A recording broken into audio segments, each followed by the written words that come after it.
Center. It's so beautiful. I learned in history this year that John D. Rockefeller Jr. leased the land to build Rockefeller Center from Columbia University in 1928. And he opened it in 1931. They started putting a Christmas tree here in 1931 up until now. Hey, wasn't that during the Great Depression? Yes, there was a huge market crash on October 29, 1929, and many people lost their jobs. Rockefeller went ahead and constructed the building, which employed over 40,000 people. He did this even though it was a very risky time. It must have been scary to invest during this big recession. He was a risk taker, and it turned out great for him. Yes, but what about the market crash? And it crashed in 2008 also. How are we going to manage our risk when we invest our money? We need to have a long time horizon for things to work out. You better talk to Carol about risk. Hi, my name is Carol Pepper, and welcome to Lesson 3 of Investing 101, How Do I Manage Risk? In order to manage risk, we have to understand what investment risks are and what is the portfolio so we can understand how we're going to look at managing these risks. So let's start with what is a portfolio. A portfolio is a group of the investments that you manage to achieve a certain goal. And you can think of a portfolio as a soup.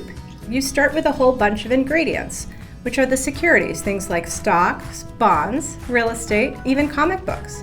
And the way you combine them will mean the flavor of your soup will change.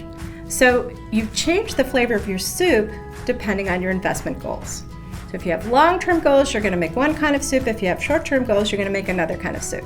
Now, the main reason that we create a portfolio is to follow the timeless rule of never put all your eggs in one basket. Why wouldn't you put all of your eggs in one basket, or in this case, all of your money in one investment? Well, it makes sense. If that investment doesn't do well, you could lose all your money. Now, the exception is if you become an entrepreneur, because oftentimes, if you're willing to invest most of your money in your own business, that can be the best return on investment that you can find. Now, what is asset allocation? We can think of asset allocation as the percentage of each type of ingredient in your soup. So what percentage is bonds, cash, stocks, real estate, or comic books, let's say. And hint, the percentages have to add up to 100%. Now, what is portfolio management? To keep with our soup metaphor, it's cooking your soup. So when you cook, you watch to make sure that your soup doesn't burn. You taste it to see if it tastes good to you, if it's spicy enough, and you adjust the ingredients just to make it right for you. So think of investment risk as the spice in your soup. The investment risk is what you pay to get a higher return. In order to make more money, you've got to take a greater risk. You take a greater risk that you could lose your capital. In general, the higher the return you want to get, the higher the risk you're going to have to take. The more you put risk in your soup, the spicier, the hotter it's going to get. Now, what are the spices that you can use to spice up your investment soup? Well, the riskier investments, like we learned in Lesson 2, are equities, more growth versus value equities, or illiquid investments.